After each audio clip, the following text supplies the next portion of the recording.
welcome to Kansas Agri-Report. I'm Ken Rogers. On this week's program, we get an update on the National Agri-Defense facility in Manhattan with the veterinarian in charge, Dr. Maggie Bond. We also have features from Kansas Corn, Kansas Wheat, and the Kansas Farm Bureau, plus the weekly update from the Kansas Livestock Association and market information from Pinion.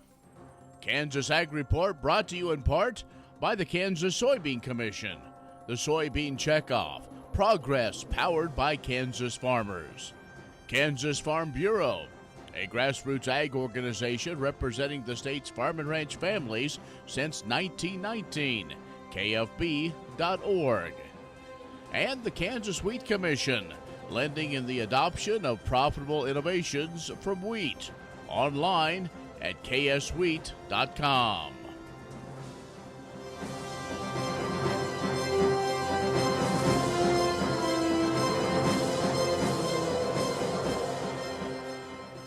In agricultural news, an Arizona district court vacated the 2020 registration of over-the-top dicamba products, so the Environmental Protection Agency issued an existing stocks order. That order allows limited sale and distribution of dicamba products that were already in possession of growers or in the trade channels outside of the control of pesticide companies by February 6th. This order also prohibits the use of these dicamba products except where their use is inconsistent with the previously approved labeling. That includes measures intended to reduce environmental damage caused by off-site movement of the pesticide. The EPA issued the order after receiving enough evidence that millions of gallons of over-the-counter dicamba had already been entered into the trade channels before February 6. Plus, growers aren't able to switch to other options due to the timing of the Arizona court decision. Now, this order applies only to dicamba formulations designed to use over the top of dicamba-tolerant soybeans and cotton. Ag Secretary Tom Vilsack didn't hold back when asked about the potential economic harm of California's Prop 12. He said if Congress doesn't act, we're going to have chaos in the marketplace. He was at the House Ag Committee, and Chairman Glenn Thompson asked him that. By the way, California's Prop 12 went into effect January 1st and placed housing restrictions on farms that ship pork to the state. By setting production standards in other states, California is regulating interstate commerce, which Prop 12 opponents say is an authority reserved for the federal government. The reality is, the Secretary said, when each state has the ability to define for itself, its consumers exactly what farming techniques are appropriate, it creates the possibility of 50 different states and sets of regulations. Vilsack said it means no certainty for producers. He also says if the issue isn't taken seriously, it'll mean chaos because other states can take the same steps as well. And the federally subsidized crop insurance program will cost an additional $27.7 billion over the next decade.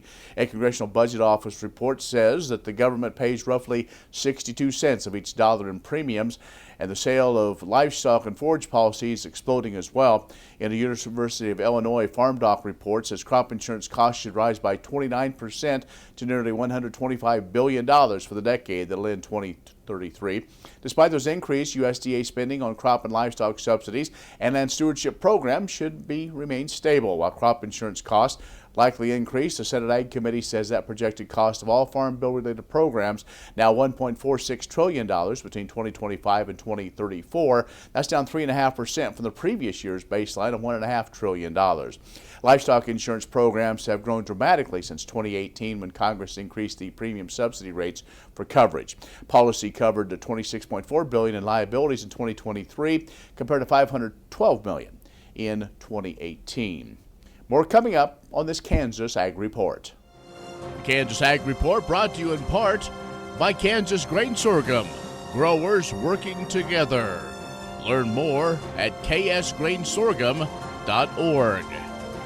Grass and Grain, online or in the mail, keeping Kansas farmers informed for over 60 years. grassandgrain.com.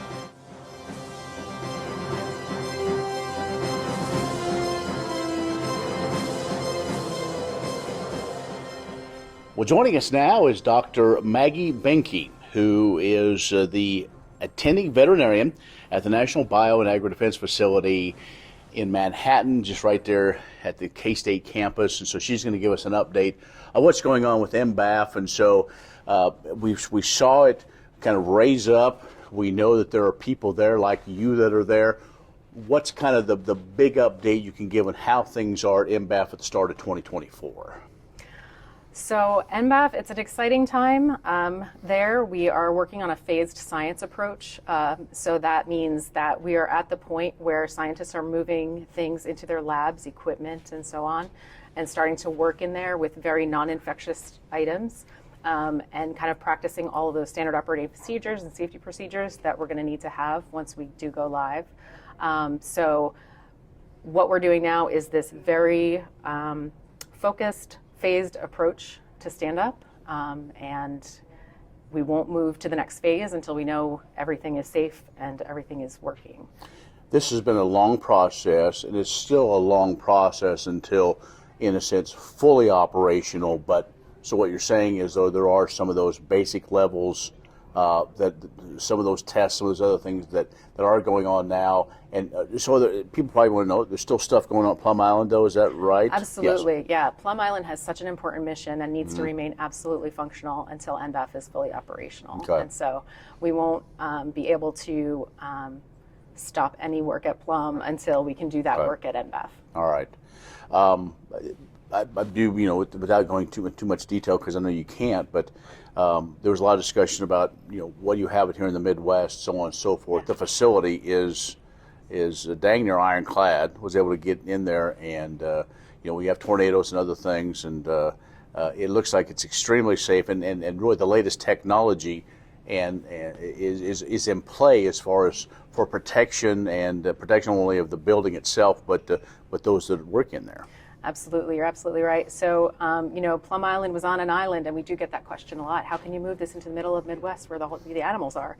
But the truth is that we need to have it in the middle of the Midwest where all the animals are, so that our diagnostic lab capability can really respond very quickly to any threats or concerns we have with animal health. And so whereas with Plum Island, if there was a sample that needed to be taken in California to get to Plum Island, it's a heck of a lot farther than if you're bringing it to Manhattan, Kansas. And then we can have quicker turnarounds with the response. So when this is fully operational, everything that went on Plum Island will be going on at MBAF. That's true, and then some. Okay. So we are taking the mission of Plum and all of the things that were worked on at Plum, and then adding on some new features at MBAF. So one of those is the biologic development module, which is kind of a small, it's not quite an incubator, but it's a basic science proof of concept lab that is going to speed up the science findings into an actual vaccine or countermeasure for these diseases.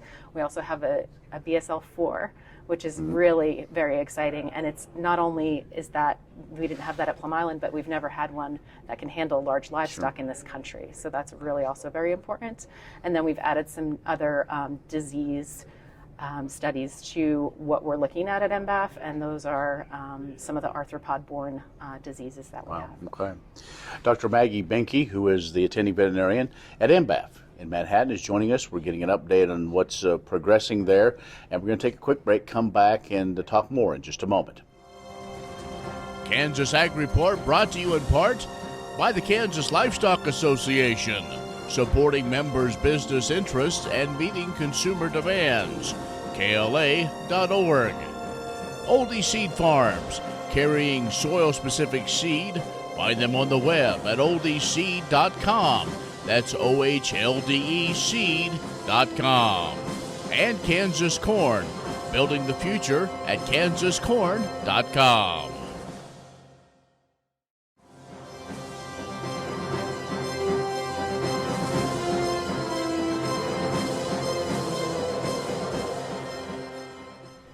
And Dr. Maggie Benke, who is the attending veterinarian at MBAF, is joining us. We're getting an update of what is going on. And, I got to ask, you're at a land-grant institution, K-State. Of course, we all know very much in the rich history it has in livestock agriculture.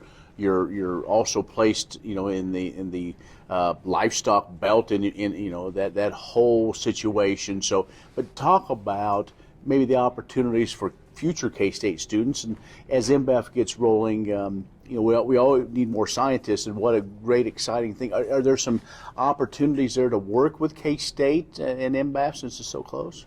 Yeah, sure thing. As you know, probably already know, the choice of where to place NBAF, K-State did factor into that. And that shows in our cooperative partnerships and agreements that we have with K-State, with the science that we're able to complete there now before our labs are up and running, and also with training and with students. And there are multiple training programs for scientists to come through NBAF through the USDA, and those can be found on USDA websites. But absolutely, it's a great partnership, and we love working with K-State. Well, I think we're going to all learn more. We've kind of had little bits and pieces of kind of knowing what to expect, but I don't know if any of us outside of you and some of your team of what this could mean for even the greater Manhattan area and even the state of Kansas. So we did talk a little bit about the safety of the building because of some of our interesting weather we have, but it goes beyond just the safety of the building. But it kind of and understand as leaders from really all over the country have now come to Manhattan, like yourself, to help lead MBAF. And so talk about, because you have to probably have a little different attitude when you're dealing with security of these diseases and how to keep everybody safe. Right, absolutely. Safety and security is one of our core values. And it's not just the building, like you said, that's safe with all its engineering controls and safeguards. We have a culture of safety that leadership is really supporting and building. And what that means is that we take it seriously, we listen to everybody. What we're aiming for is to become a high reliability organization. And what an HRO or high reliability organization is an operation where there could be catastrophic consequences if something were to go wrong, but operates very safely. And so we are building that into our stand-up, our culture. We talk about it all the time, and it really makes it a very refreshing and nice and safe place to work. Great. Okay, so then give us the timeline.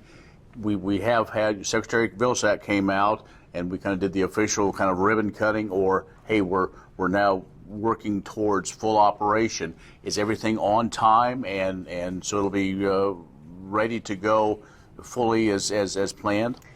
So I think what we're looking at is a phased approach to science and to safety. Okay. And so as planned just really means as safe as possible at this point. And so there is no longer going to be by this date we will be doing this, because we're all working together to figure out the safest way to manipulate things, to do things, to grow together as a team. So when we are in this phased science approach, we take each phase and we move as soon as we are ready.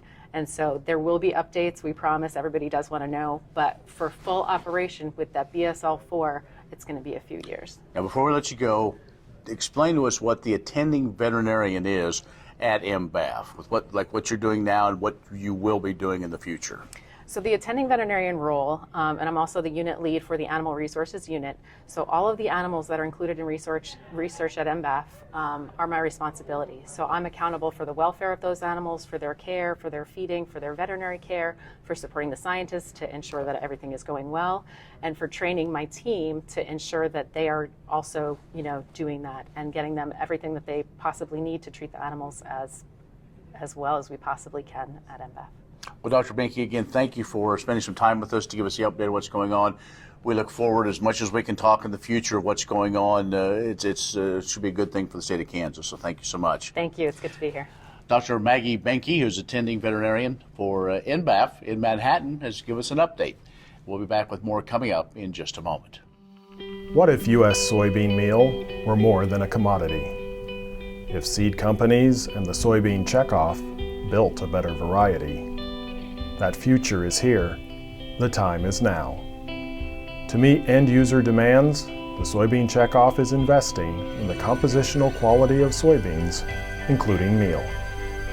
A message from the Kansas Soybean Commission, the Soybean Checkoff, progress powered by Kansas farmers.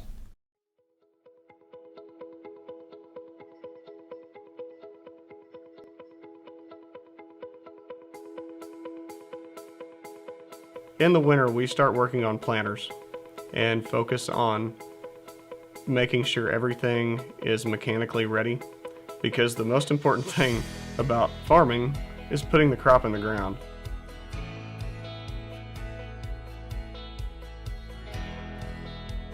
Technology has came around a long ways in, I would say, 25 years. I remember when I was in high school, my dad started variable rate planting, and it was a manual deal. And that's something else we do in the winter. On our technology is going through, and we can put prescriptions into what we want to plant where. If you want to plant a certain number of seeds in this part of the field, a certain part of that. That technology is to the point where all you do is put it in your computer in the tractor or combine sprayer. It's set, and it will change itself.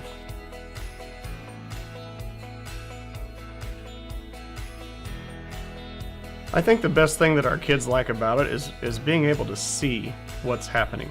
Going through the field, either planting or in harvest, they can actually watch a map and see things turn on, shut off, see the rates of what's going down, how much you don't waste by seeing every little bitty time it turns on and off. And then they can actually watch where you're at and exactly what you're doing from an overhead view, rather than just sitting in a cab looking forward.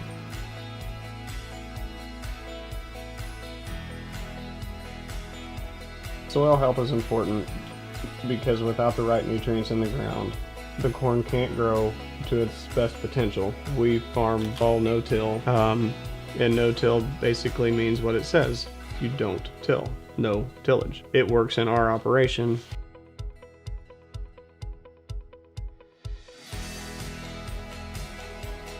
Part of the country is different, and our ground is really steep and hilly, and why we don't break the ground up is that helps the ground from, slipping away from us. So that's why it helps keep our fertilizer in our ground and our conservation intact too.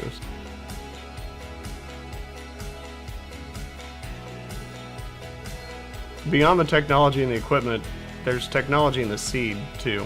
The technology in the seed actually helps protect it from weather, from bugs, from outside matters that farmers can't control.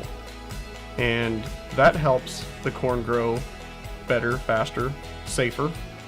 It keeps it safer for the end product that actually ends up on the grocery store. So the technology is in equipment, that puts it in the ground, but it's also in the seed that grows.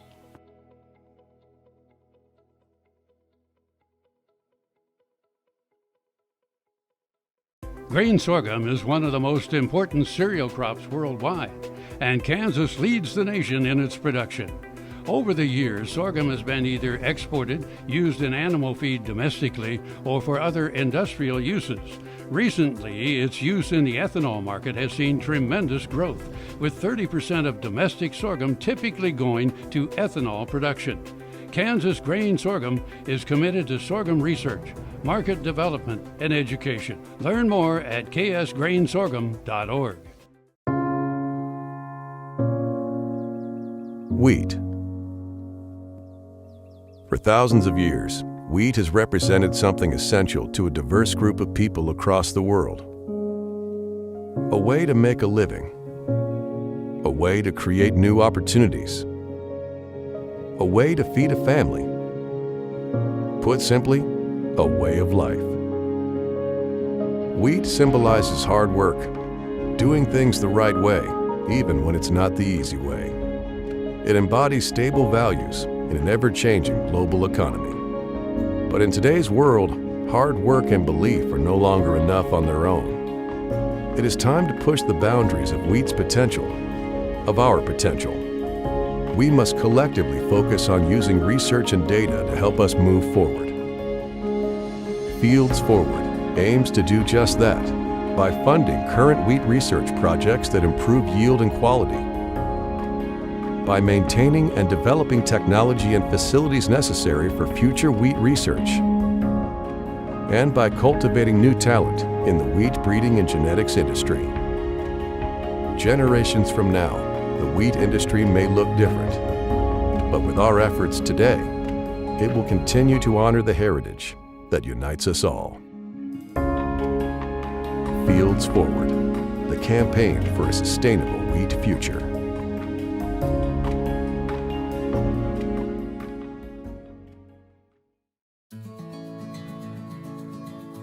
The Binder family has operated Pleasant View Farms in Ellis County for more than 75 years.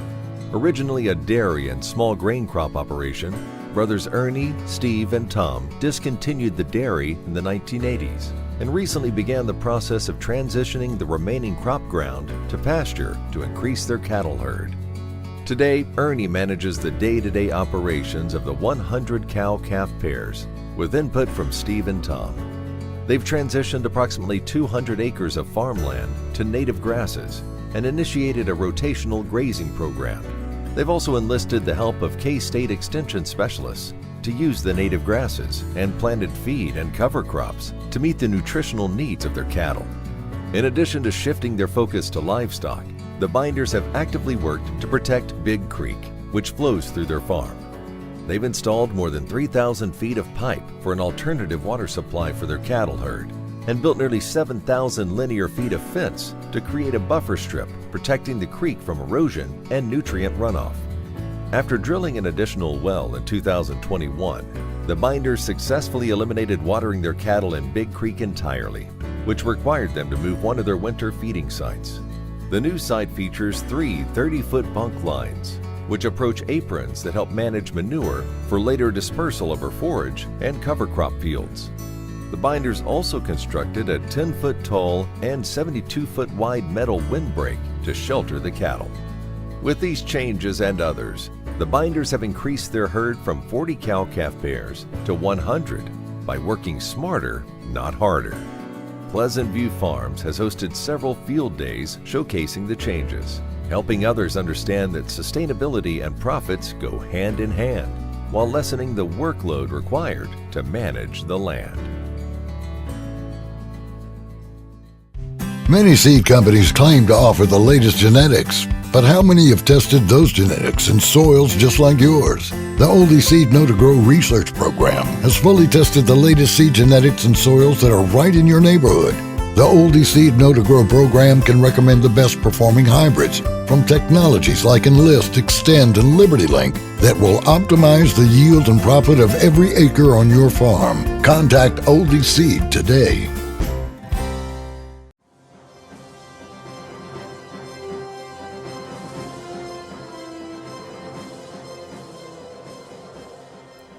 The Ranchland Trust of Kansas, Sand County Foundation, Kansas Association of Conservation Districts, and American Farmland Trust are accepting applications for the 2024 Kansas Leopold Conservation Award. In honor of renowned conservationist Aldo Leopold, the $10,000 award honors farmers and ranchers for their dedication to stewardship of the land, water, soil, and wildlife in their care. Additionally, it recognizes extraordinary achievements in voluntary conservation, landowners who inspire others by their example, and those who help the general public understand the vital role private landowners play in conservation success.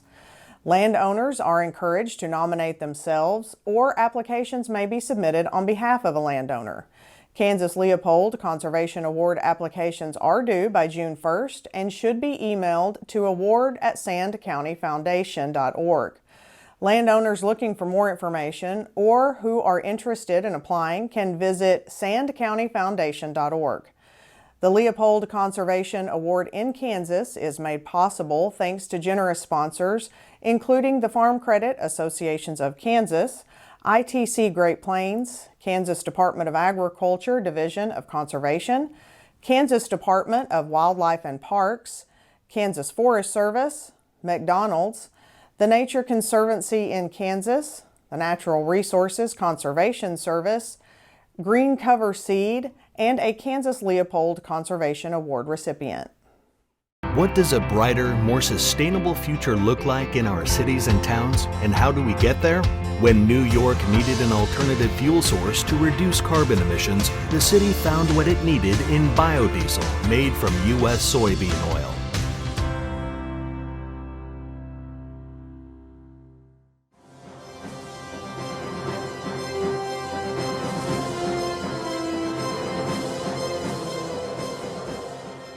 Most of the Midwest is feeling warmer temps across the board, and days suitable for fieldwork have been plentiful as producers begin to prepare for either their winter wheat fertilizer program or spring tillage and prep for spring planting for corn and soybeans.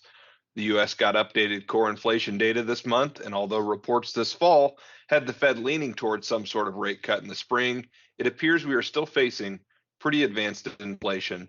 This has cooled the ideas that the Fed may cut rates in March, with potential cuts coming midsummer. This is keeping the dollar high and countering much hope for attractive export prices of commodities relative to the other cheap grain across the globe. Brazil's second crop, safrinha corn, was estimated over 50% planted through Monday the 19th, well ahead of last year's pace. Various rain chances are in the forecast over the next 2 weeks for both Argentina and Brazil. Drier areas are getting good pre-plant moisture, and the areas that were suitable and got planted are both looking to get showers this month, with March set to be mild. Crop prices in the U.S. have continued their decline following last week's USDA Ag Outlook Forum, suggesting producers will plant near 92 million acres of corn with the trend yields set over 181. The U.S. corn producer will need a supply issue come this spring or new interest from world buyers or manage money to correct the bear market trend. U.S. soybean crush has still held in on the high side of estimates, but did come down off the record pace last month as demand has slipped a little nearby. Soybeans appear to be penciling a little more profit at current new crop prices, as producers will need to commit to an acres plan in the near future before planting fieldwork begins. Russia again cut their floor price for export wheat offered to the global market, which led to more selling pressure across the wheat complex last week. Driving through Kansas last week, there appears to be good stands of wheat across the plains, but with taller stands comes the threat to a late freeze. If we can avoid that with the forecasted weather suggesting mild temps and higher rain chances through March and April, we may see a recipe for big production. When it comes to following the day-to-day moves in an ever-changing agricultural markets, we at Pinion Risk Management look to be a trusted source of information for our clients, along with being a guiding hand on decision-making and reasoning towards market direction. To learn more about our approach at Pinion Risk Management, give us a call at 888-452-8751. I'm Tanner Burning with Pinion, and thank you for your time. Well, that'll do it for our program today. Thank you so much for watching. Follow along on our social media pages or online, KansasAgReport.net. I'm Ken Rogers. Thanks for joining us. We'll see you next week on the Kansas Ag Report. Next time you see a beautiful field of corn, reach out and thank the farmers who work tirelessly to raise corn for livestock feed, renewable fuels, and exports to feed a growing world population. The farmers on the Kansas Corn Commission work for Kansas Corn with grower-funded checkoff dollars that support foreign and domestic market development, research, promotion, and education to expand opportunities for Kansas farmers. To learn more, visit kscorn.com.